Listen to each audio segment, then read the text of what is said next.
we're fiercely independent. We jump from one thing to another like a junior high girl in fashion. But we can all make more money together instead of trying to make money off each other.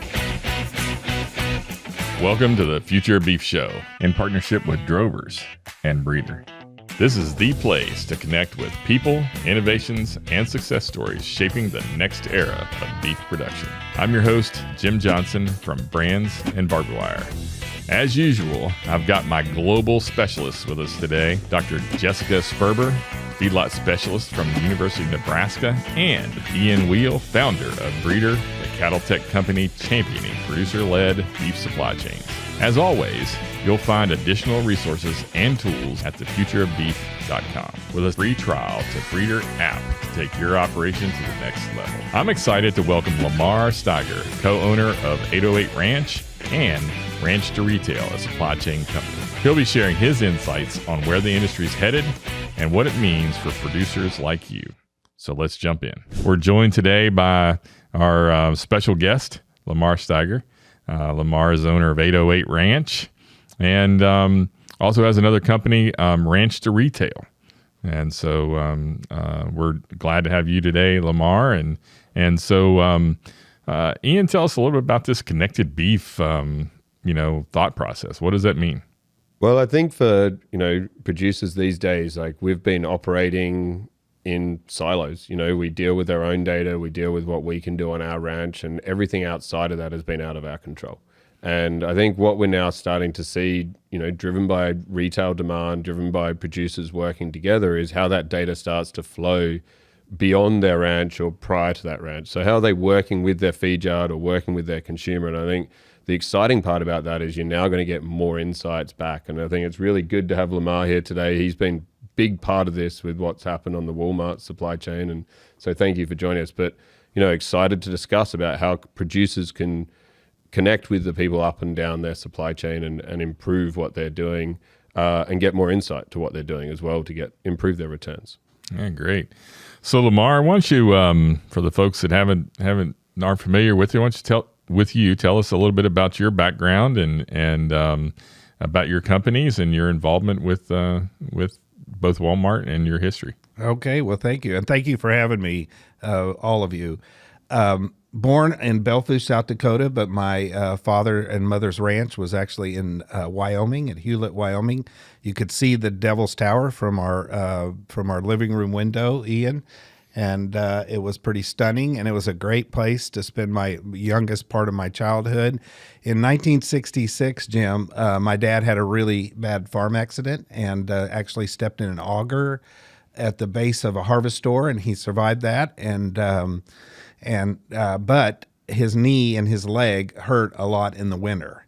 And he used to say, Jessica, you get a kick out of this because you're from Canada, but he would say that it's not winter that's so bad. It was the length of winter that was really hard on his leg and his body. And so in the fall of '69, he and Mom moved moved us all. They started looking for ranches. And in January of '70, we moved to Bentonville, Arkansas. That long fescue grass was blowing in the wind, I think, when they were looking for ranches in the fall. And none of us at the time really understood fescue and some of the challenges that we would all have with fescue, but it looked really good compared to Crook County, Wyoming. My grandfather had originally purchased that ranch somewhere, I think around 1930. He was a rug maker, Jim, from Wisconsin. And my dad grew up spending summers out there. And then after World War II, he told my grandfather he did not want to be a rug maker in Wisconsin. He wanted to run the ranch. And so that's what he did, and had Hereford cattle, as almost everybody did. But my dad was quite an innovator in the late 50s, late 50s, started using artificial insemination.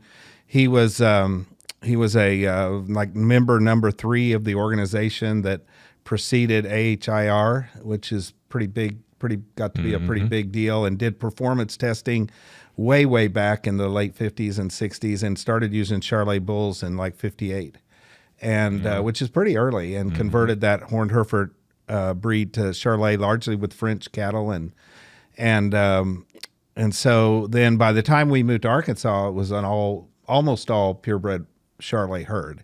And so the 70s were pretty hard for those of us in the ranching business, and all of you all are seemingly a bit younger, but the beef boycott of, I think, 1974 was when Ralph Nader, who was a consumer activist, decided beef was too high and organized quite a beef boycott. And at the same time, we had some drought issues and the price of beef dropped pretty bad. And we just really never recovered from that when we sold our calves that year. And so he borrowed a bunch of money, and we went into milking cows as well as having Charolais cattle.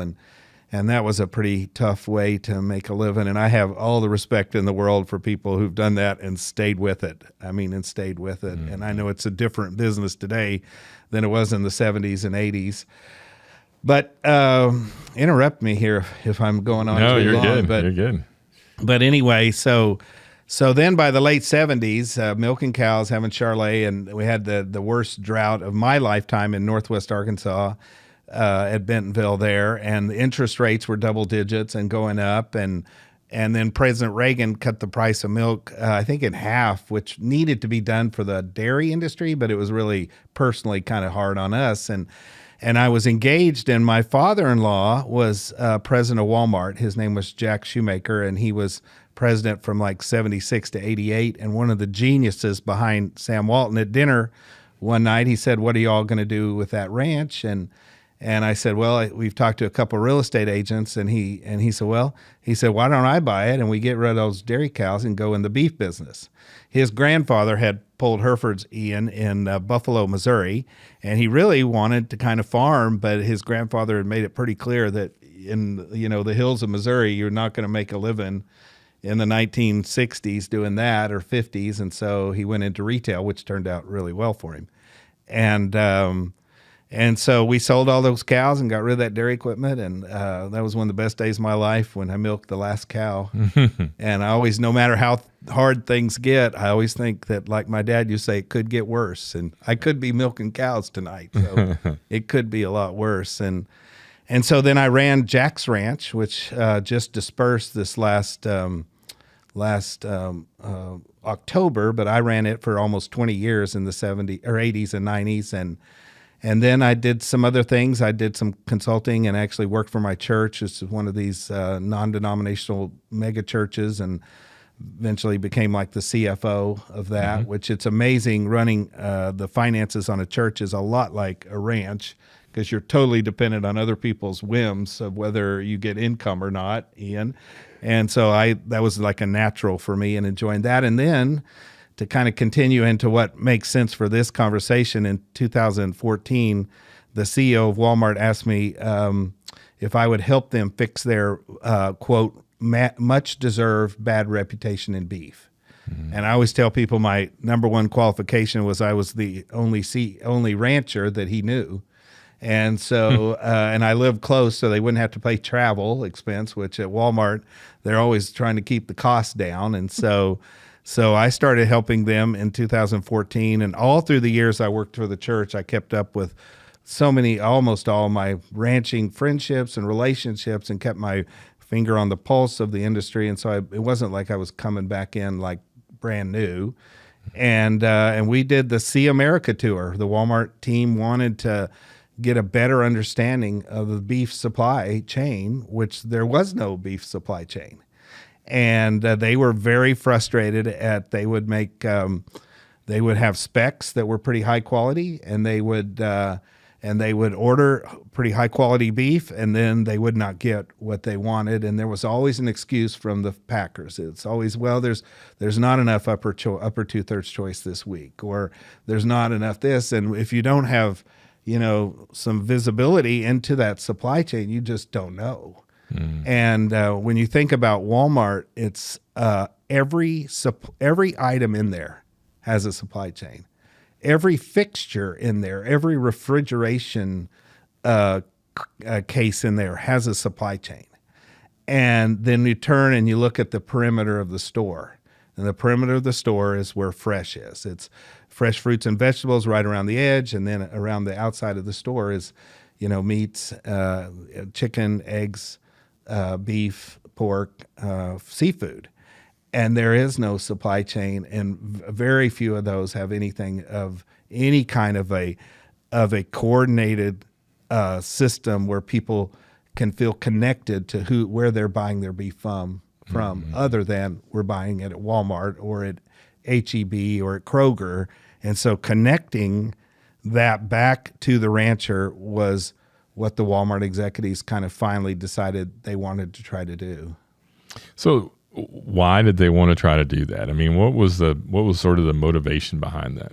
Yeah, as I mentioned, I think one of the major things was their frustration that they couldn't find partnerships in the beef supply chain. In the late 1980s, when my father-in-law was still running Walmart, he came up with this idea of sharing information with suppliers, and they called it the Partnership Project, and it was really, really hard to get a lot of the people, in the circle at Walmart to think about, well, if you benefit Procter and Gamble, or if you benefit Coca-Cola or Kimberly-Clark, or you give them data, then they're going to have some unfair advantage. And his philosophy was that we can all make more money together.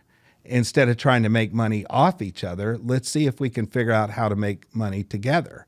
And we may not make as much this year, or we may not lose as much this year in a certain product, but if we can share the data in such a way that we can connect the supply chain for everything from paper towels to green beans to just toothpaste, almost everything in a Walmart store, there's a connectedness to the supplier. And the supplier actually gets data from their own sales and from the sales of their competitors. And then Walmart actually picks one of the suppliers in a category to manage that supply chain, and they have to manage it to the benefit of all, not themselves. And so, it just makes so much sense to those of us who grew up and live in the bubble of excellency and around Bentonville, Arkansas, and around Walmart, because it's just an unbelievable, intensive place for partnerships and for excellency. And excellency requires communications and partnerships and having some sort of connectedness in the supply chain that benefits everyone along the way, instead of just maybe, in the paper products, maybe it's just at one time it could be the people growing, harvesting the wood are making the money, and then the manufacturer makes the money and everything. And if you can figure out how to coordinate that by being connected, great things can happen. And my vision was, and Walmart's vision was, that potentially could happen in beef. And there were a lot of folks that never thought it would happen, Jim. Yeah, I bet. I mean, Ian, let's make money together in the beef industry. Holy cow. I mean, it's been such a fragmented industry. One segment survives or prospers, the next segment starves, right? And we've never been in a situation where we're all sort of making money at the same time. Let's make money together. I mean, Well, it's interesting because, I think about my growing up, and there was my old man was, similar to yours and Jack, where it's he was innovative. He set up in Australia some of the first supply chains into retailers. And why did he do it? He did it for consistency. They were sick of everything you just talked about. And so this was in the 80s, and then those retailers ended up buying packing plants, and they had a cooperative direct. But, they would do it where he set it up that you'd send assessors around to each one of these cattle to make sure you're getting the same thing or same type of animal in every time to drive a supply chain. But you think about the animosity that's existed, and you live outside of that, where it's well, the packers trying to do me in, and then the packers are thinking, well, the feed yard's trying to send me all of their rubbish ones in with a lot. Now that's just the normal distribution of these cattle, but it's seen in a bad way. And it's I think the interesting thing when you start to share data, the automotive industry has been doing it for years. I did work in that industry for a while, and they would tell you 4 months out what parts they needed to that day so that company could plan. The beef industry, it's 2 weeks, so you might get a warning that we need something different on the shelf. And how do you plan when it takes 24 months to It's funny that it's interesting, not funny, but interesting you mentioned Australia, because after my father-in-law retired, he went down about 4 times a year and consulted with a retailer down there called Woolworths or Woolies. And they were not doing well, and he kind of forced the Walmart systems into there. But he also learned a lot from the Australians. And so then he trained a guy named Greg Foran. And when Greg got hired as the CEO of Walmart US, he and I were the ones that kind of helped push this through the Walmart executive teams. Was this thing that he had seen that Ian's dad had actually, the old man, as he calls him, Ian's old man had actually worked on the projects that Walmart benefited from today and that I knew about. And so it was a natural partnership for Ian and I to work together because we see eye to eye on how a more connected supply chain could help all of us in this industry. Yeah. So, Jessica, on the feedlot side, and you're the bad guy because you're the one that's keeping everybody separate, right? Yep. Sometimes feedlot is looked that way. Depends who's making money, right? If the cow calf's making money and the feed yard can't buy a backgrounder for less than $2,500, who's the bad guy then? But Lamar, you did mention communication, and I think that that's such a critical aspect, especially as we look at feedlot cattle and the uniformity that we're looking for as they head to the packer. And, to not force a whole bunch of sorts on the feed yard and having to relocate those cattle. But, even just the communication of these calves have been pre-vac, these calves have been pre-weaned, these calves have only had to travel 300 miles, not 1,300 miles. All those things add up. But we also always talk about in the feed yard side, the risk of cattle, low, medium, high risk calves. And the idea or perception is that a lot of high-risk calves are young, light calves, but some of the most impressive low-risk calves are the 300, 400-pound calves that have been so well monitored and raised by the cow-calf operation that they've been pre-vac, they've been weaned, and they're ready to go, and they're not shipped very far. But without the communication piece, how is the yard ever supposed to know what they're getting in? And then we look at those animals like naive, high-risk animals, even though they probably have a lot more potential.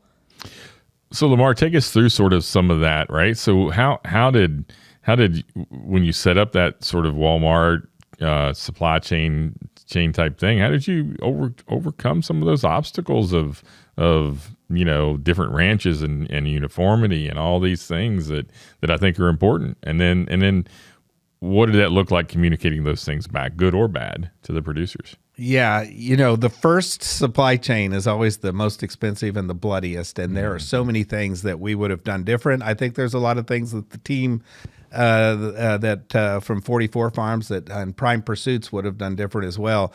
We were just last Thursday, we were in Scottsdale for the Prime Pursuits Beef Summit, the Cattle Summit. We had, I think I heard, over 300 ranchers represented there, and the CEO of Walmart, Doug McMillan, came in and gave him a pep talk and cheerleaded him and told him how grateful he was that they were trying with Walmart to get more of what we're talking about here, a consistent supply chain.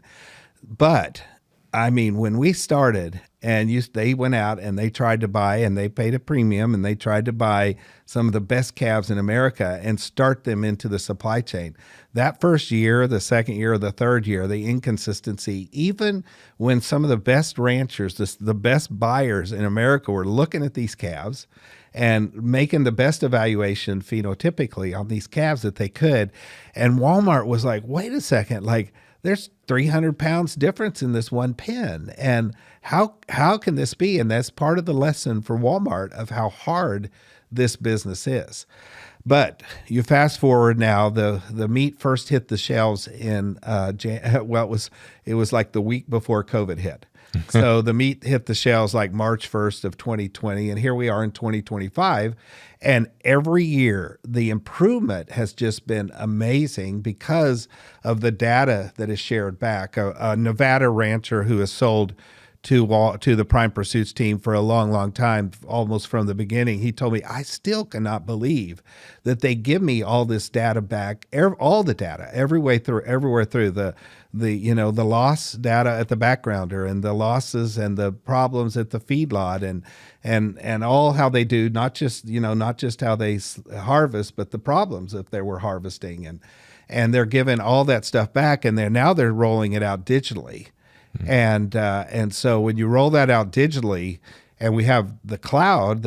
I think of this, Ian, as the third or maybe fourth generation of technology in beef, or in all of agriculture, is that the difference in the different times that we've rolled out technology, like when you did floppy disk, trying to organize a supply chain for your old man, that is so different now because of the cloud. And when we can have digitalized information that is in the cloud that people can shift back and forth safely, then people can start really seeing the differences in how they might use genetics. And I know that's something very keen on your mind, Ian, with breeder, is making sure that we know the genetics, and so that we can actually make improvements based on what we know they produce instead of what we think they're going to produce. And having all that data just is giving Walmart and Prime Pursuit such great insights into which bulls to be using. And people ask me all the time, well, how do you know? How does Walmart and Prime Pursuits and all know like which way is working well for them for the grocery store meat? And it's like, well, what bulls are 44 selling? And so they know enough data now that they're really making shifts in their breeding program, and they're really fine-tuning the program so that they can satisfy Jessica with her death loss and the problems that she knows happen at the feedlot. One thing else is I think that they've done really well is Warren White runs Prime Pursuits, and he's a pretty stand-up kind of. He doesn't say a lot, but when he says something, he means it. And when he told the ranchers a year ago at the summit that when Walmart asked him and Prime Pursuits asked him to go out and organize this, he didn't go out and look for backgrounders and stockers and feedlots that had capacity. He went out and he talked to the ones that he thought were the best. And the ones that handle those cattle the best, whether it's a backgrounder or whether it's a feedlot, those were the people that he wanted to partner with. And I think that probably speaks well or works well for the ability to get consistent, great supply chain for Walmart. Yeah. Back to that excellence you were talking about earlier, right? Mm-hmm. And Lamar, when you think about, even what Jack was saying about sharing value with the data that goes along the supply chain where everyone can win together, like, at the end of the day for Walmart, they want to sell groceries, right? Like that's, groceries and items out of the store. Why did beef become such a big focus of theirs? Like, why not focus on chicken? Why not focus on Coca-Cola and doing a better deal with them? Like, why is this now important to the consumer, and what does it mean for the retailer as well? Yeah, they didn't start in the grocery business until around 1990. They may have had a couple hypermarts before that when they were really trying to figure out whether they were going to be in the grocery business or not. But they went from 0 grocery stores to being the largest number of grocery stores in 12 years. And so when you grow that fast, you're just trying to get product on the shelf, and they really look back on it and they wish they had thought a little bit more about quality and consistency. And it's pretty easy with green beans in a can, but with fresh, it's not that easy. And so as they've matured as grocers, they know that the beef products are what they call the cart filler. And when somebody puts beef into their cart, then they average, the last I heard, and this is several years old, but 17 more items other than the beef, or 70 some odd dollars more when they put beef in the cart. And so they were losing a lot of business by not having a beef product that people wanted to. That a lot of people would go to Walmart and buy all of the things that they thought they needed in dry goods and hardware and all those kind of things, and then they would go across the street and buy their beef somewhere else. And they recognized they needed to change, and trying to work with their big supplier partners from the late, like let's say 2007, 8, 9, when they really started to try to figure out how to change, was not working. And they were not happy with trying to get that from their current suppliers. And so that's when they finally threw their hands up and said, okay, we're going to have to do it ourselves. And so that's why they started that. And so beef is an interesting product, Ian, because the consumer is proving over and over again that's what they want. Yeah. And the year over year beef, the month over month beef retail numbers and the number of pounds continues to grow even though retail prices of beef are higher than they've ever been, and the number of cattle are less than they've ever been. So the prospect for any kind of softening of retail prices on beef is not coming anytime soon. Now, a lot of grocery stores will use the beef, and they won't make hardly anything on beef. And they hope to either break even on beef or just make a little bit. But they do that knowing that when you buy your beef at their grocery store, then you're liable to buy a lot of other items as well. And so, and Walmart is in that same boat as doing that. And so they work extremely hard on a product that they really don't make much margin on at all, Jim. Huh, that's interesting. And so I think it's fascinating that beef is that much of a driver for households. It has to make us feel good, right? Yeah, no, I think it is. And it really is. I mean, the demand for beef that we've seen recently and the acceptance for high quality beef it just continues to grow. And I remember they used to think, well, when we get so much prime, we'll just saturate the market and that thing's going to come back down.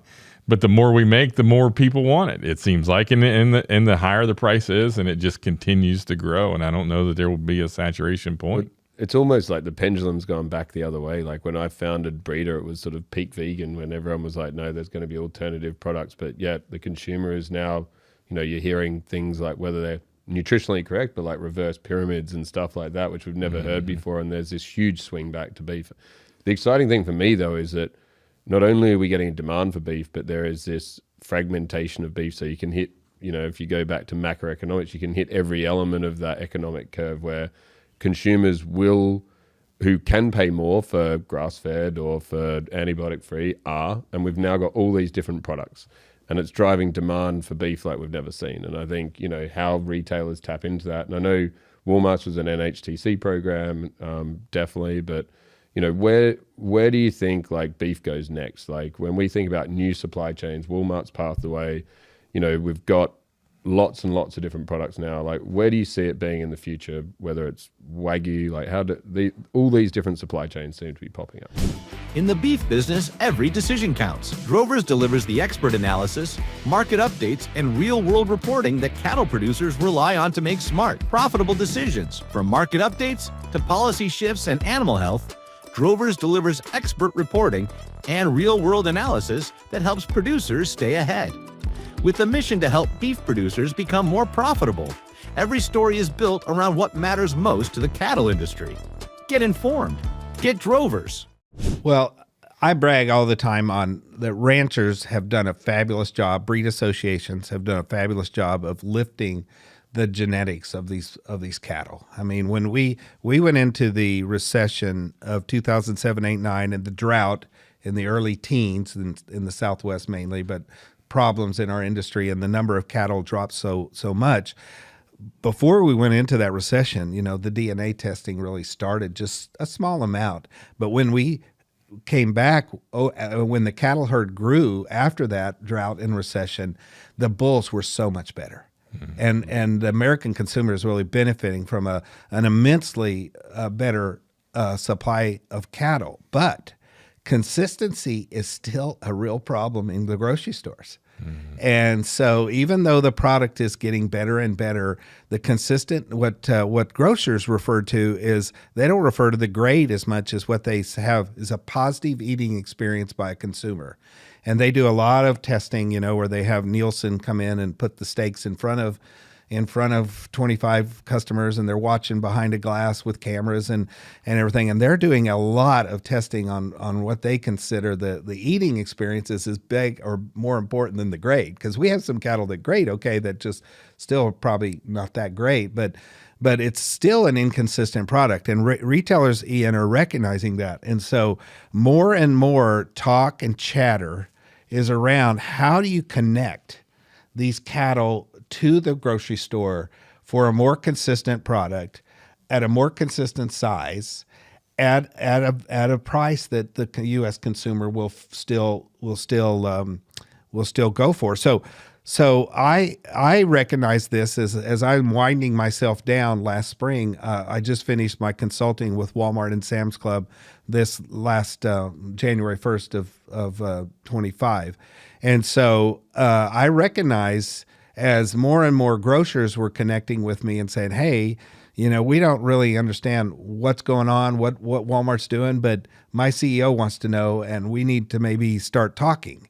And so as I was winding down my consulting, I formed a company with some consumer product experts from Northwest Arkansas called Ranch to Retail. And you mentioned that in the intro, but Ranch to Retail is designed to take a fresh look at how we could do some supply chains and some connectedness in our supply chains.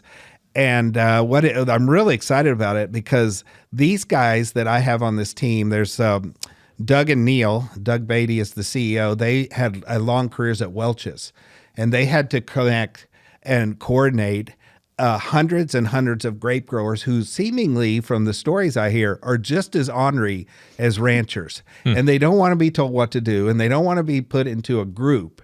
And yet they recognize that having, in this case, a co-op, that they could do better than they could individually. And that when Walmart wins in grape juice or in the non-alcoholic bubbly on January or December 31st, which it seemed I've heard some unbelievable stories on how much of that stuff gets sold across the country, and they have to coordinate that entire supply chain, Ian, to one night. I mean, it's not like nobody buys that bubbly on January 3rd, right? And so these guys, when I talk to them, oh, this is complicated, the beef is different, they're like, nah, not really. Not really. It's just another supply chain. And so they're taking such a fresh look at it. And the other thing that's great for me is they talk grocer language. Yeah. They've sold into grocers their entire career. There's another guy on the team, Nick Smith, who's the numbers guy, and he's just fantastic. And so we're just getting started. We just formed this summer, and so we're just getting started. But we're gonna be looking at how we can put together connected supply chains. Interesting. So, I mean, for the people that are listening, define connected supply chains, right? What does that mean for the average producer, the guy that's sitting on his, tractor watching or whatever that's got a bunch of cows? What does that mean for him? Yeah. So let's start with the customer, which is something we have not done very well in this industry. Yeah. It's like, and the customer's the consumer, I'm assuming. Consumer. Right. Okay. Yeah.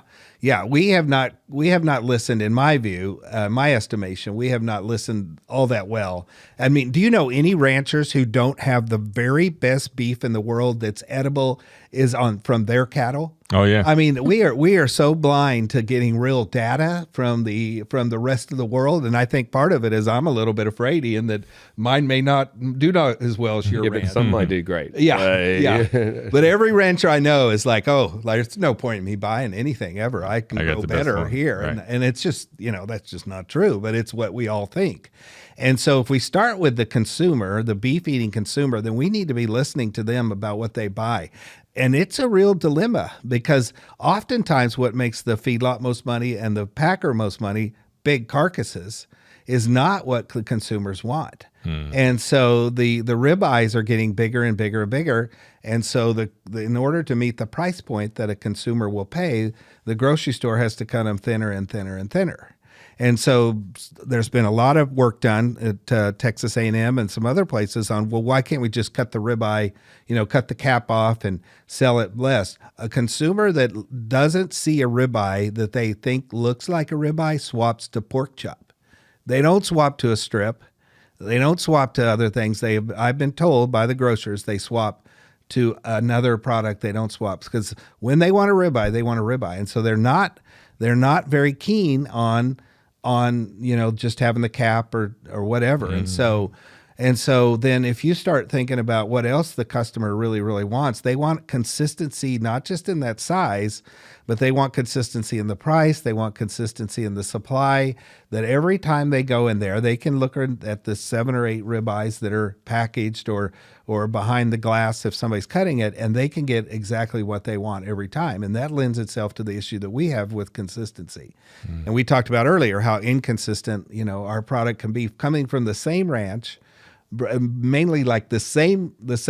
We buy all our bulls, let's say, from the same genetics supplier, and yet we have unbelievable variations, Jessica, in the weights and the quality, even within the pen that came from the same ranch. And so it's getting better, Jessica, isn't it? Yeah, I mean, we still say though that there's way greater variation within breed than between breeds, and you can tell that based on what's coming out of the yard. And I mean, yeah, you'll bring a group of feedlot steers and on a doneness level, you think that they're at the correct back fat, and we ship them.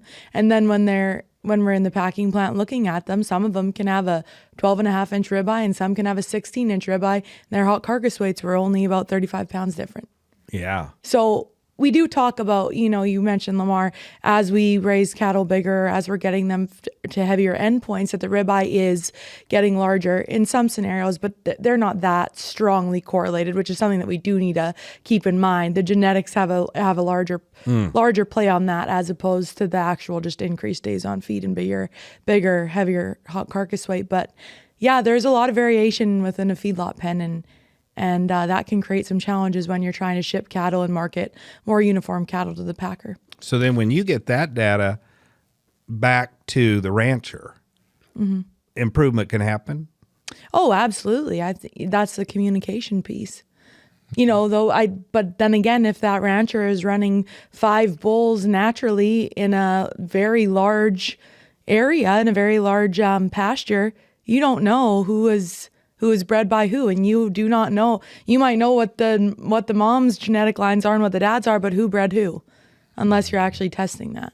Yeah, the Prime Pursuit supply chain has started implementing the DNA testing of the calves, and if a rancher will have their bulls DNA tested, or they buy them from a breeder that has DNA tested, then they'll connect that back now individually. Well, and it's interesting because we've been doing some of that just with individual seed stock producers. So it's not that that's like, you don't have to be Walmart to do that, right? Like we did a pen of 200 cattle that went to Dar Feed Yard, and they're starting to do some of that testing with the seed stock guy to test those cattle, and it's a very small seed stock producer. Right? Yeah, and you don't have to have a connected supply chain to improve your herd and make more money. Well, and I think the challenge, Lamar, we all agree that we'd like to see the ribeye sizes at a certain consistent level, and we'd like to see, more consistency. But there's no economic signals today that for the producer to do that, right? I mean, there's no economic signals for that producer to go out and pay attention to the ribeye size necessarily on his bulls, other than to make them bigger. And so, how do we get past that? Dude, I just often wonder about ranchers who don't care if the consumer that eats their meat has a good experience or not. I mean, it's just their economic, and that's really, really important, and it's obviously the overriding factor. But I cannot imagine. I mean, I've grown up in this thing. My dad grew up, my grandfather had it. And one of the things that the very basic thing that we should do is take pride in our animal and try to improve it all the time. And so right now, calf prices are so good. I mean, and that's the way it is. I don't think that will last forever. And I don't think most people do think it'll last forever. And if I was a producer out there who was just trying to figure out what's the next step for me and what do I want to do, then I would definitely start finding ways that I could be connected so that I could benefit from a grocer supply chain that really wanted to know more about their beef than which packing plant it came from. I have a bad habit, Jim, of I start one story and finish another. I got it from my mom. And so people have to correct me all the time. You asked earlier about really what consumers are looking for. Grocers want to be able to look the consumer in the eye and truthfully and legally, because they won't say anything if they can't back it up with their lawyers. That they know which ranchers that beef came from, and they want to be able to connect with their ranchers so that they can connect those ranchers to the consumer. One of the things that technology is something that Ian and I would talk about all the time, but I see a future. The Sam's app is unbelievable. If you go in a Sam's Club, their app is unbelievable. You just scan it as you put it in your cart and you walk out the door, and then they have a new thing where there's nobody checking your receipt and all that kind of stuff.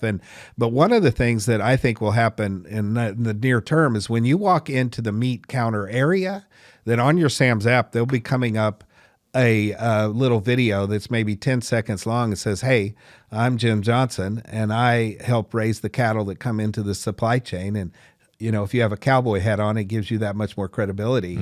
And so all of them are looking for ways to figure out how to connect that product with a real rancher. Lamar, do you think that the consumer would pay a higher price point to have that little video? No. But the alternative is, will they go to another product if they don't get what they want, and if they don't feel like that retailer is one that is doing their best to get them the best product that they can. And so I think that my view of the future is that I've spent my lifetime trying to get a premium on calves. And I think that when enough grocers and enough packers get involved in supply chains, that we're not going to be looking for a premium. We're going to be wanting to participate so we don't have a discount. That the cattle that are not in a program will eventually be discounted. Now, I've been wrong about a lot of predictions in my life, and yet the longer that I'm in these supply chain conversations, the more I'm convinced of that. Well, and I think the other interesting thing about that is, like, there's other retailers we've worked with in the UK, and they're like, if someone has a bad steak, and that's because it might be cut too thin and consumers don't know how to cook it, they say it's 6 weeks before they come back to that store. So you combine that with your 17 items, and these retailers have a problem. So if they don't believe that story, that's really interesting. But when it comes to, is it a higher price, or whether you're part of it or not part of it, the other side is this whole connected data back. Like, if you're getting that your steaks are the best steaks and you can guarantee the best steaks, who's the retailer going to go to buy the first lot of steaks that they're going to buy? And when the market turns and there's oversupply, you want to be the first people that they go to buy your steaks. Absolutely. And going back to the 1980s and 90s, when Walmart implemented partnerships, they actually shared that information. They charged less to the consumer, and the producers made less per item, but made more because people wanted more and more of their products. They sold more of it. Yeah. Right. Yeah. And so it's more complicated than that probably with beef because of the number of cattle and this and that and the other. But we have a lot to learn from other supply chains. And I think we've turned a blind eye in this industry to really taking a look around and saying, wait a second, the world has passed us by with digitalization. I mean, every supply chain at every grocery store, not just Walmart, but every grocery store is digitalized. And when they need to make an order and they need to order more of the water that's on the table here, I mean, it's automatic, and they can tell you where it came from, where the glass was made. They can tell you how much that glass changed in price because of this factor or that factor. And they're doing that months and months out, and probably years out in some products in advance. And we can't maybe do everything in our supplies and our connectedness that they can do with simple items, but we can do a lot better than we're doing now, and we can improve our supply. We can improve the consumer eating experience for our beef customers who are willing to pay. They've proven they're willing to pay a premium. Go ahead. No, I was just going to say, and so are they able to do that with poultry and pork as well? Those are interesting supply chains there are competitors.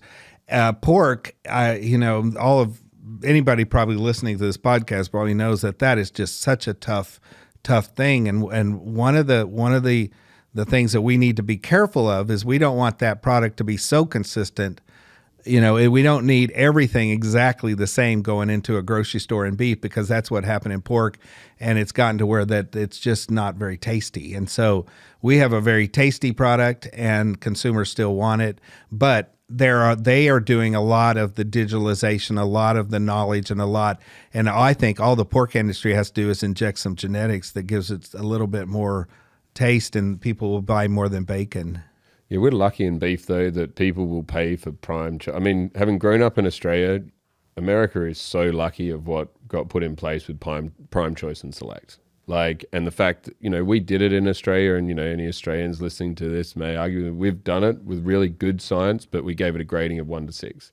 And so consumers don't necessarily know what 1 is and what 6 is, where here you've done a fantastic job of prime choice and select. So you have grades you can pick. You've now got things like non-hormone, you've got antibiotic free.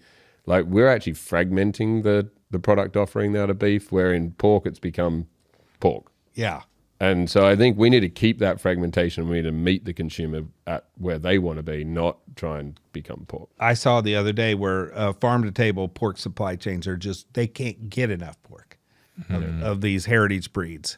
And so I think there's a demand for pork, but yeah, it's complicated. It's not a simple thing. And I know a lot of what I say, the experts in the industry and the bringing those cattle from the ranch to the packing plant probably blow me off or raise their eyebrows or whatever. But my belief is it needs to change. It needs to get better.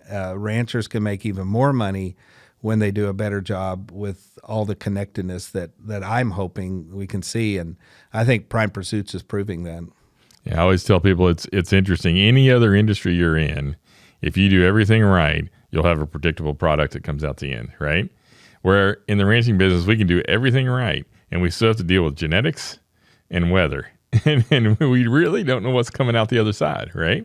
And it's just like other people would leave that if that was the case, right? If you were making that bottle of water and you didn't know how full it was going to get or what size the bottle was going to be when it came out, even though you did everything right, you would stop doing it. That's a great point. Yeah, it's just fascinating that we're in that industry and we do everything right. Yeah, and I think all the more reason to get the things right we can control. Yeah, right. I agree. Yeah, we have to. Yeah, that was I was always drilled into me. It's like, yeah, you can't control the weather, but we can control everything else. Like, let's see what we can do to actually put these controls. But sometimes, back to my first point, we've thought about what we control as what's on our ranch.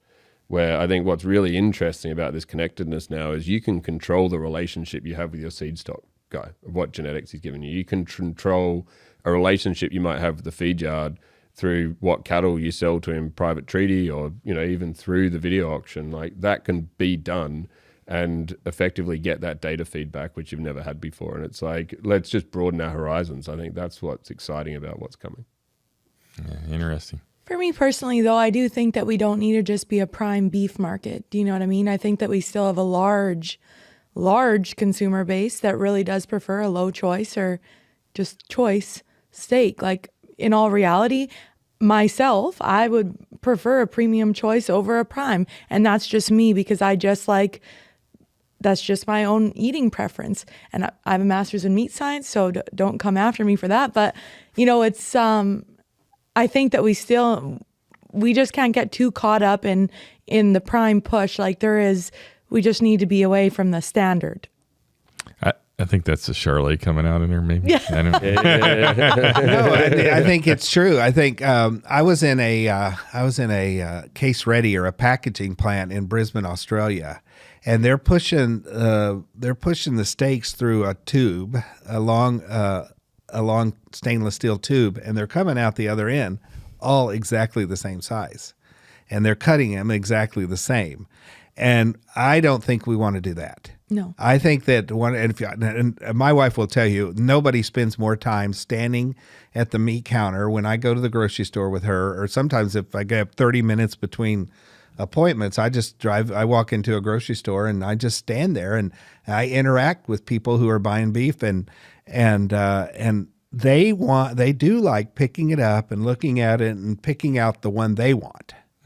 Yeah. Now it's a frustrating thing for the grocer because if the one that the last one chosen, then maybe the last one chose after they refill the shelf, and then the second day they refill the shelf. Well, now that one has to have a yellow tag and has to be discounted. And actually, it's aged a couple of more days, and so it's actually fine. That's the one you buy. Yeah, so that's what Sherry and I would buy, right? And but no, you're exactly right. Just a little bit of a inconsistency there, and I definitely think we don't want to do what the pork industry did. And so there needs to be a little bit of a variation. And we know that this business is so big with so many environmental factors, so many different breeds, all the different things going on that we're never going to have, that kind of product that has no variation at all. And people worry also, they ask me a lot when I speak, and somebody always either asks at the Q&A time or afterwards, like, is Walmart or is somebody trying to vertically integrate this as supply chain? After learning what I've learned about supply chains, like it's at any kind of scale, I mean, you get past a couple thousand head. I mean, the amount of capital involved is ungodly. And even Walmart, who has the most money going through it of any company in the United States right now, even Walmart can't afford to vertically integrate. And so I'm not worried about that one bit. What I like is this idea of connected cooperation, is just enough cooperation that we can all do better. Yeah, I think that gets back to what you said earlier, right? We can all make money throughout this whole deal. And I think we've come from a culture that, if I don't share information with the guy down the stream, then I'll get something over on him and I'll make my money, right? And I think that mind shift has got to change, and I think it's starting to, right? I mean, that's really what we're talking about today, and the efforts that you guys are doing is being able to share that information across that supply chain so that everyone can make improvements and everyone can make money, because we won't have Walmart beef if the ranchers go out of business, right? And we won't have ranchers won't have anything to sell if the feedlots go out of business, and we just can't afford to do that. And so we've got to everybody in that group's got to make money, and getting those people to coordinate and share that information is really tough. Really tough. And as much as the demand for beef, I think Jess's point's a really good one. It's like there's still little, like a supply chain doesn't have to connect the seed stock to the consumer. Like a supply chain can be a feed yard that's working with a cow-calf operation, right? Like, it can be just that. And we've seen where people have been giving that data back, and it's like, well, here's your pen of cattle and here's how they converted versus your other pen of cattle. How do we get better conversions? Because that's what the feed yard wants, and how do the grades work? So I think, we're talking big here because we're talking about the consumer, but like, I think when you look at this connectedness, it can start with two people having a whiskey, right? Like, and starting to share that data where one's a feed yard and one's a cow-calf, or one's a feed yard and one's a seed stock who wants to finish his own cattle. I think that's where I've seen this industry being exciting. And maybe Walmart paved the way, but you're now seeing a lot of different seed stock guys do buyback programs. You're seeing a lot of different feed yards wanting to talk to their cow-calf operations, and the seed stocks are where the genetics come from. So I'm obviously all in on beef, otherwise I wouldn't be here. But it's like, I think it's exciting where it's going, and the consumer's leading us there as well. Yeah, and how do we continue to produce the taste fat with less of the waste fat? And, we get so trapped in the marbling EPD and going forward with marbling, and, a lot of our seed stock guys, that's all that they listen to. But at the end of the day, we got to look at the yield grade 4s and 5s coming off of those operations. And we don't want to be wasting calories in the seam fat. Yeah, interesting. So, Lamar, how does a producer, backgrounder, feeder, as independent as they are, right? How do they maintain that independence and participate in something like this? I mean, give us sort of an example. If I'm a producer and I'm listening and I hear about all this stuff we're talking about, right? And it's like, well, I don't know how to do that, or how I don't know where to find somebody like that. I mean, how does that happen? How do you get involved? I think to Ian's point is you just start pretty simple, and everything in Bittville, the numbers are mega numbers, and supply chain of beef is mega number of beef and everything. But the future won't have near as big supply chains as what Walmart needs. And so I think if I'm a cow-calf guy, I'm trying to connect with a purebred breeding program. I want to investigate that purebred breeding program pretty deeply and really see if I line up with them, and then stay with them. Like, stay with them. I think we're fiercely independent. We jump from one thing to another like a junior high girl in fashion. Ever wondered if you could be getting more out of your cattle? Breeder is the first technology company that's able to track and optimize cattle from conception all the way to the rail. This puts the power of data into the hands of the rancher and enables them to improve their profit line quicker than they ever have before. I believe breeders putting ranchers in the driver's seat. We can make breeding decisions based on large amounts of data very quickly. The calves that are produced, they have a higher cutout value. Their ribeyes are more profitable, and it plays back to us. As I'm out around the country, people are asking me about breeder, and I always recommend breeder. It's the tool for the future. We're just like no plan at all other than, that bull got too expensive, or that I didn't have a great experience with that one bull. I bought 3, and there was one I didn't have a great experience. Like, communicate with that guy and let him know. And purebred breeders want to do the most that they can do to hold you as a customer and as a partner. And as Ian said, a lot, and it doesn't have to be these mega ranches, a lot of purebred breeders are trying to figure out, how do I participate with the local supply chain? I've been approached, my 808 ranch, I mainly grow sexed semen bulls born in August and September for the 44 Farms bull sale for the Walmart supply chain. But I've been approached by three different farm to table supply chains of hundreds of head that are, at the farmer's market on Saturday morning, of like, hey, can you help us work on consistency with your ranch? And I know that there's other purebred breeders that are not the mega ranches that are being approached and trying to figure out, how do I be a part of some sort of supply chain? And so to Ian's point, the other point is like, just have a whiskey or go to dinner with your purebred breeder or other ranchers in your area who seem to be somewhat like-minded, that just want to do something more than just sell cattle at weaning. And that's kind of where I would start with it. Now, a bigger breeder, if you're a bigger breeder and you can deliver a pot at weaning of calves for a supply chain and they qualify, call Prime Pursuits. There's going to be others as well. And as you said, if the bulls come from a lot of these big ranches, Ian, that those guys are going to be looking for your calves because they believe in them. If they were sired by their bulls, they believe in them. Yeah, interesting. The other interesting thing is, like, what we've seen and changed with you is just that data collection. Like, even on 8088, like, just measuring how you're performing. And, Chase is your ranch manager. He's like hell of a character. Sorry, side thing, when you rock up, Lamar has a blackboard, welcomes you there. When I first got there, I got a really nice welcome thing on it.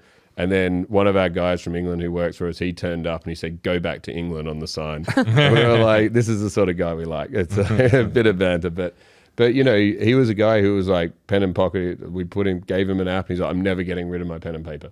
Like, you can tell me I'm doing this. Lamar can tell me I'm doing this. I'm never getting rid of my pen and paper." The insights he now has, like a year later, Chase is like, "Yeah, I've even gotten rid of my top pocket." It's like, it's interesting to see, like, this isn't as hard as it once used to be to start measuring some of this stuff. Yeah, the breeder app, when I first told Chase we were going to do this digitally, he may have come close to quitting. I'm not sure, because it's not in his DNA at all, but it is in his capabilities. And it's just a matter of learning the skills to do it. And he would not go back now. It's the data that we know makes us better at making what we call precision genetic decisions. And it's amazing. And we just need to all jump on and find that way to be digitalized. It's such an advantage. And I don't know what it is about in beef that we want to drag our feet on that. Yeah. I think too, then once you do utilize those technologies and you know that you're making precision breeding decisions, and if at the end of the day that your calf crop is not where you want them to be, it's something else that is impacting those animals. It is not the genetics. You know what I mean? Maybe it's your management. Maybe it's you need to cover your silage pit. Maybe it's one of these other various things.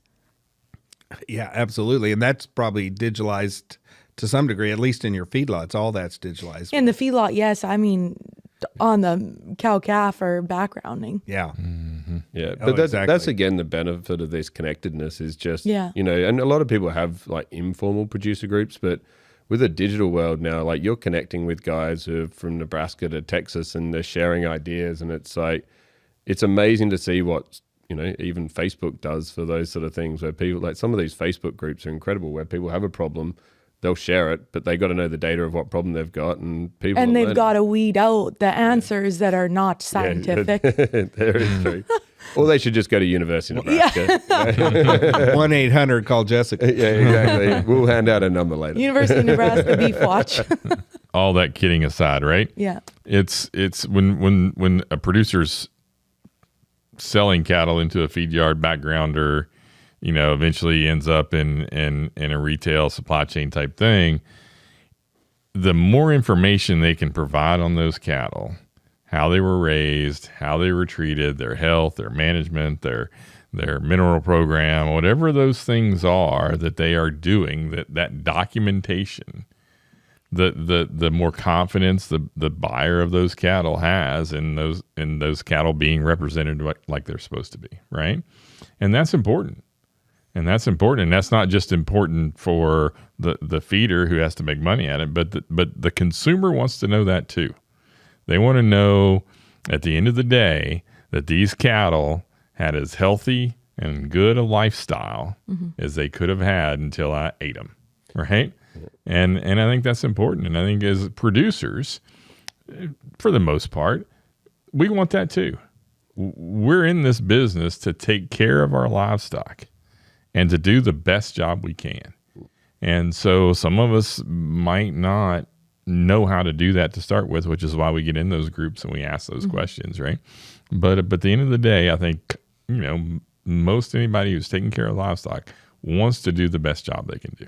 But, one of my old bosses used to say, he's like, in God we trust, everyone else bring data. And it's and it's true. The more data you bring when you're marketing your calves, when you're joining any of these, or the more data you share back, the more action you're going to get.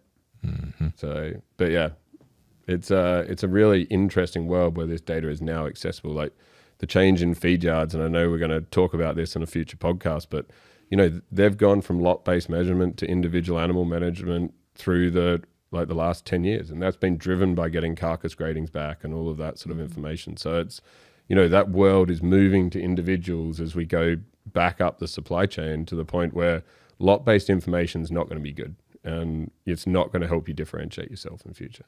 Yeah. Like Chase, right? Data's coming.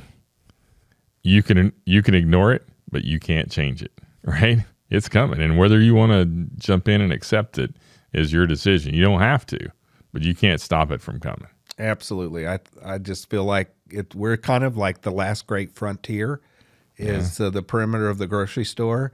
And we're going to be challenged by grocers beyond Walmart, and we're going to be challenged by consumers that eat beef, that they want to know more about that product. They, as you mentioned, they want to know that it was well cared for. And I think the surge in farm to table that's sold around the county square and in Bentonville or wherever, it proves that people want to connect with their producer. And I think that those of us who have scale and can digitalize, we can do a better job of proving that than a local farm to table can. You might get the handshake and the trust, but I think we can prove some of this stuff. We have a saying at the 808 that it's our responsibility, Chase's main responsibility, is to make sure that every calf, every cow, every bull has its best day every day. Right. Everybody does have a bad day. And we need to document that and tell our customers that. Yeah, exactly. So, as we think about, and it's a good segue, I mean, where do you see this going? I mean, so, ranch to retail, as you look at, other supply chains, but where do we see this going, and what does the future look like for beef? Yeah. I think that that we're going to have the second phase. I guess the first phase was probably what Walmart did. The second phase is probably going to be more in the line of 25,000 to 50,000 in a supply chain instead of hundreds of thousands. And I think that's going to be fairly easy to coordinate. And I believe that we'll start with medium-sized grocers, even some smaller-sized grocers that will want to do some test or pilot programs on that. And I think with 25,000 head, we can really prove it out really, really well that it works, and we can get it coordinated really, really quickly with a technology like Breeder.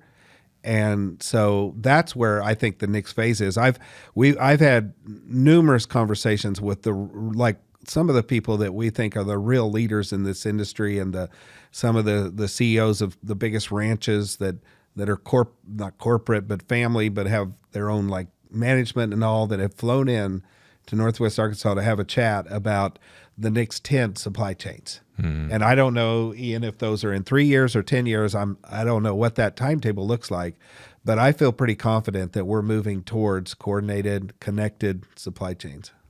And do you think that, and I think I know the answer, but I want to ask, but do you think those will all be prom ones?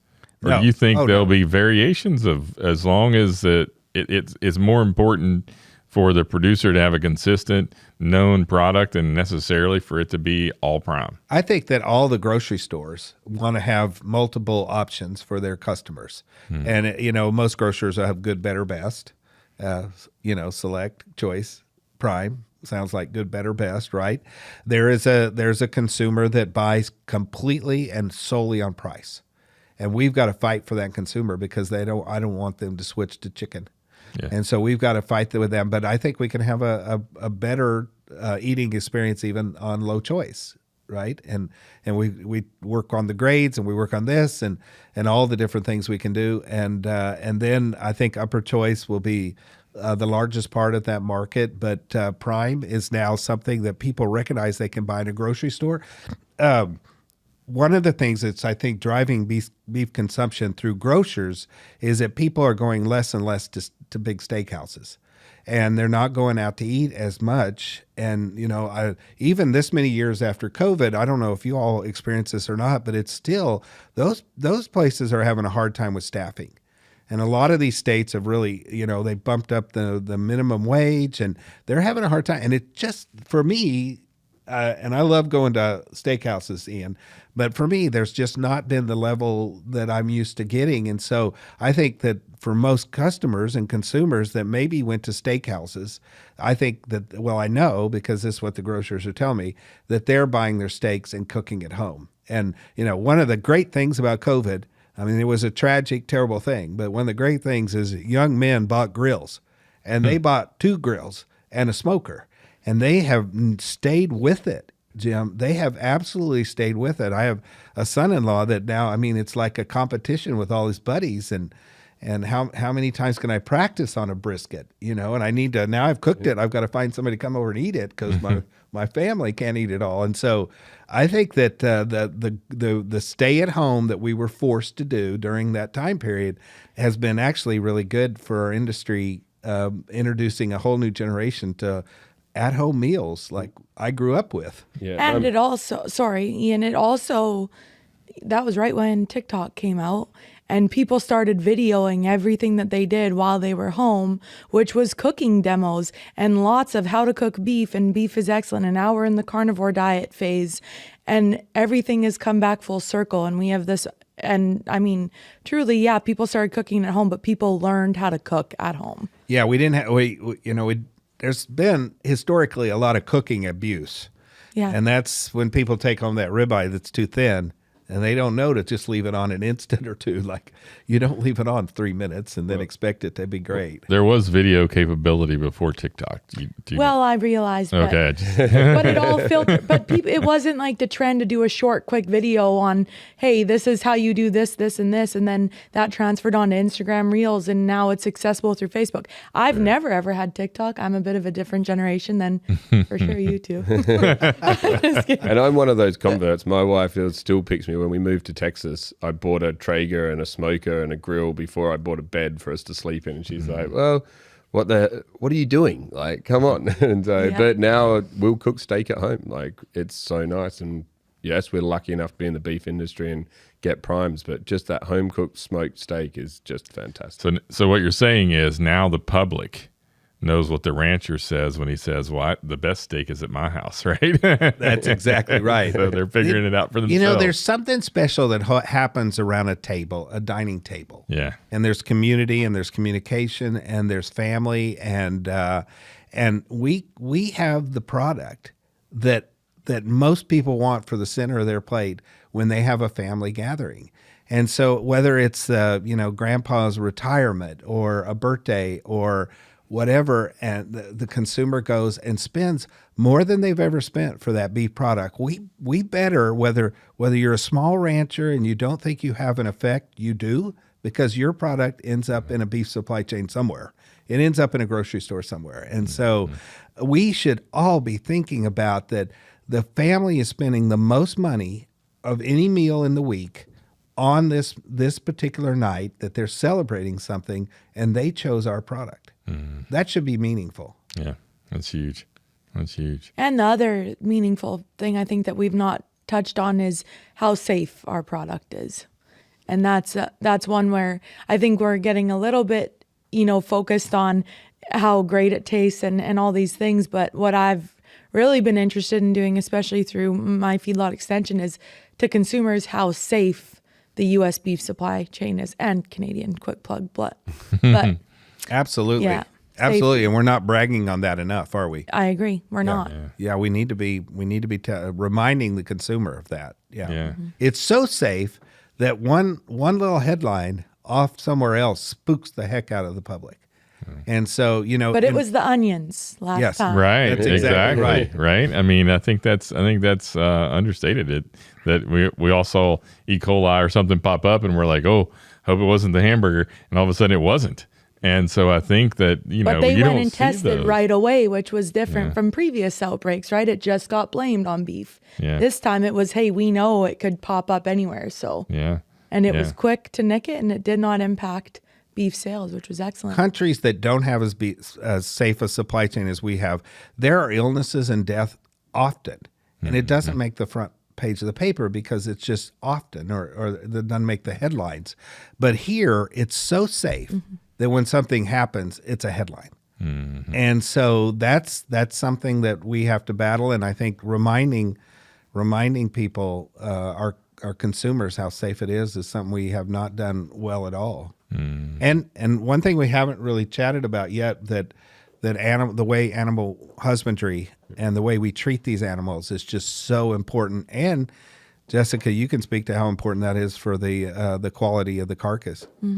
Yeah, absolutely. And, there's some older data, but when an animal goes off feed, even at a young age due to illness, it desperately impacts marbling at the end of their life. But they can also, average daily gain reduces, feed conversion gets worse. They might go off feed for multiple days.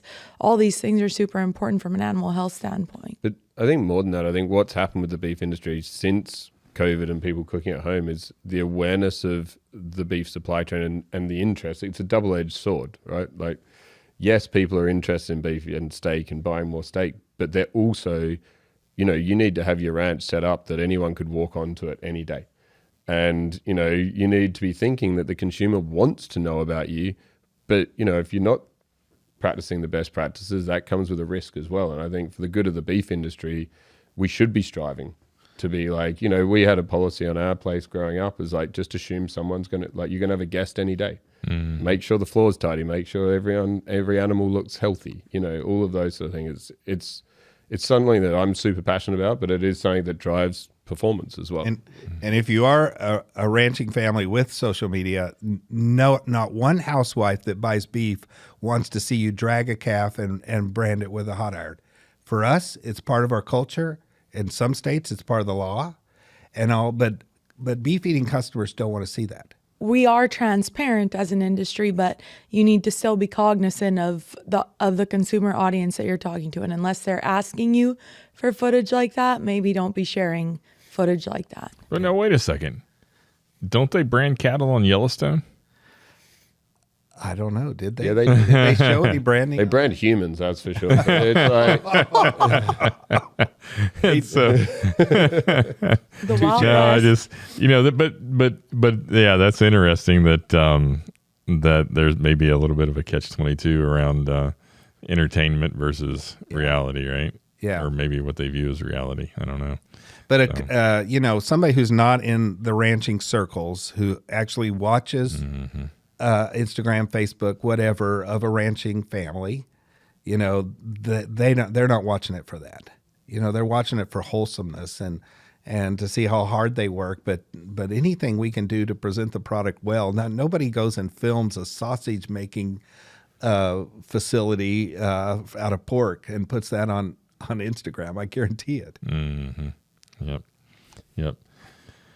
Well, Lamar, it's been a pleasure having you on Future of Beef podcast, and we thank you for your time. And I don't have any other questions. I don't know if everyone else does, but we really appreciate you joining us today. Well, it's an honor to be included, and thank you so much for the invite.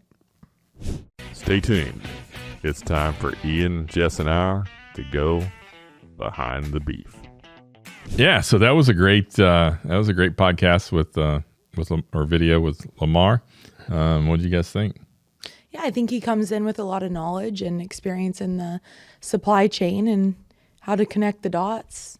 Yeah, look, I think it's an interesting one. I think you listen to him speaking, you're like, well, do you have to be Walmart to make this happen? And I think that's always the thing that worries me, because we're talking to smaller guys who are doing smaller supply chains, and like I was saying in it, like they're literally just the feed yards dealing with the cow calf or and a seed stock. And I think what sometimes worries me is people think you got to invest $600 million or whatever it is to be able to make one of these supply chains happen, and they're getting all the benefit, and therefore what's the rancher actually getting? By the time it gets back to me, I'm getting a pittance. But I think a lot of the things that we've seen in what they've set up in that supply chain is actually transferring value down the supply chain. Like I know cow-calf guys that are getting more money because they're part of that supply chain. And then I know people are getting data back that's helping with, it's not just the more money for the cattle, it's the productivity of the cattle for the next year that they're improving as well. And I think let's not focus on price. It'd be the other side of things. Like it's definitely a big part of it. It's definitely what's on the top of mind around what you get for the cattle.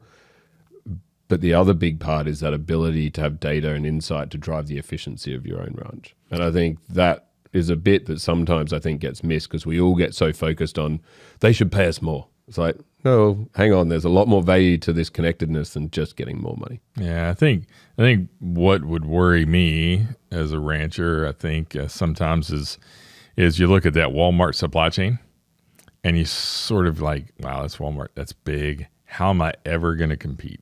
Right. And I think that's a fear that's not necessarily justified. Yeah. Right. Because I think we can compete.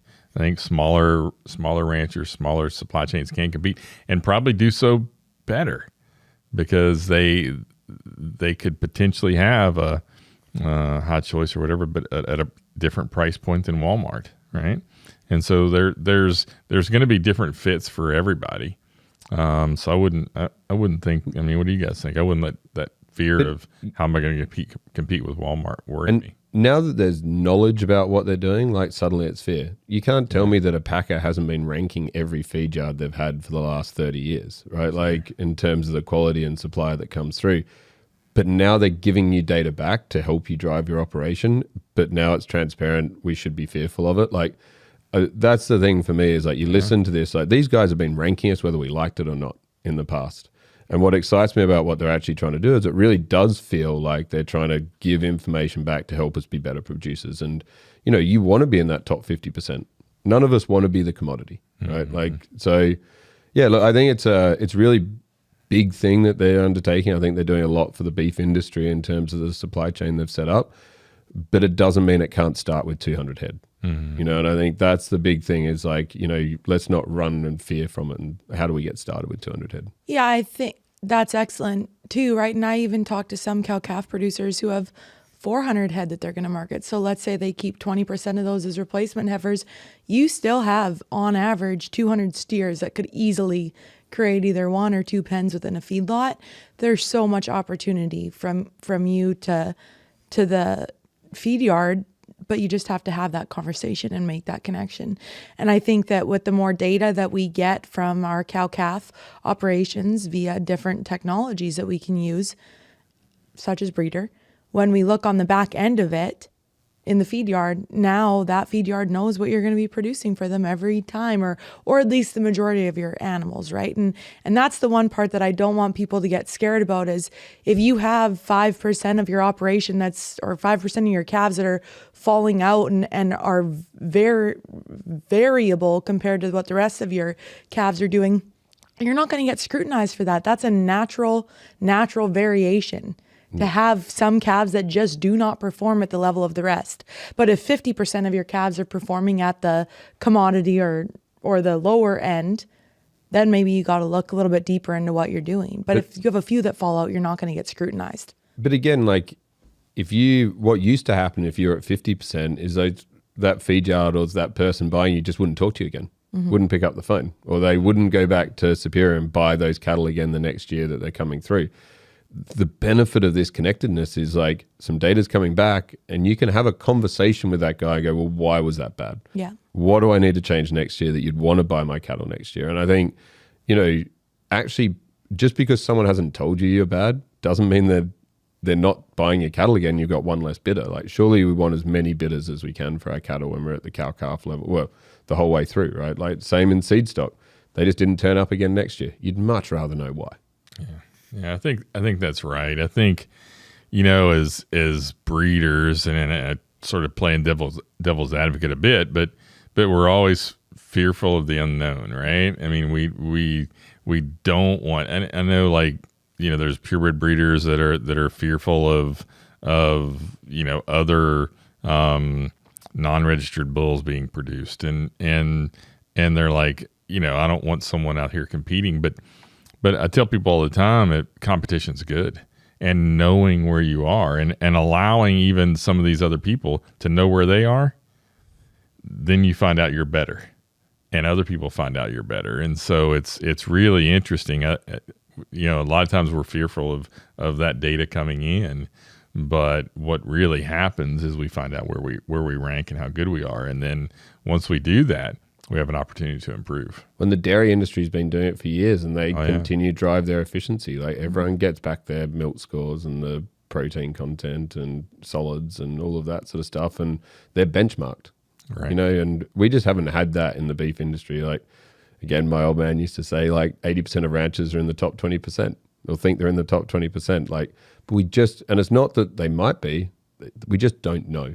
Mm-hmm. And that I think is the hard thing at the moment, is we don't sometimes get the feedback to be able to have those conversations. But, look, it's really interesting that, what meat does for the case as well. Like, when we think back to what Lamar's talking about, like, the importance of meat, I think we all underestimate in the industry how important meat is as the center of the plate, and what it can do for retail, and how important that consistency is, and why we have grids. Like, we have grids to drive consistency, right? And sometimes it's seen just as a way to knock us, not in terms of what it means for the consumer beyond the packer. So really what we're trying to do is complete that circle of information, right? Yeah. And that full circle of getting information, from start to finish. And what's that look like? Well, I mean, speak from a breeder perspective, like, that's what we've been working on, is like full circle beef. Like, this isn't about having technology that you can use on your ranch. It's about also having technology that can connect you and build your own supply chain. So it becomes producer-led supply chain. So you can be the leader of what you're trying to do. And, back to your point, we even launched a product where we'll do co-ownership of cattle, and we'll put our money where our mouth is, so that some of these cow-calf can retain some ownership in their top 20% of cattle, or whatever they want to hang on to. So look, I think it's exciting, but I like to bring it back to, like, how can we help an individual or a group of producers be the heroes, and how can we sit behind them to make that happen? Yeah, I think one of the things that Lamar said that really struck me early was they want everyone to win, everyone to be prosperous in that deal early in Walmart. They just wanted everybody to win in that supply chain, and I think that's what, from a full circle standpoint, everybody wins, right? Yeah. We want everybody to win, and I think that was one thing that sort of struck me in what he said, and I'll tell you the other one as soon as you guys complete your thought. But no, I mean, my thought was exactly that, is like, how does everyone win? We've had an industry where it's been like, we all talk about it, it's just the beef cycle, right? But that beef cycle means that the packer's winning at one moment, the feed yard's losing, the cow-calf's losing, and then suddenly it goes the other way. We don't need these big dips, right? And then, because the consumer's paying a flat price for this and wants it to be a flat price, and they want it to be a consistent product. Yet for some reason, you've then got these undulations that go all the way back down to the extreme, where once you get to cow-calf, the fluctuations are so extreme. And it's just because there's no systems thinking in some of this supply chain. Mm-hmm. So the other thing that he said I thought was a great snippet for promotion was we change our mind more than a teenage girl on fashion.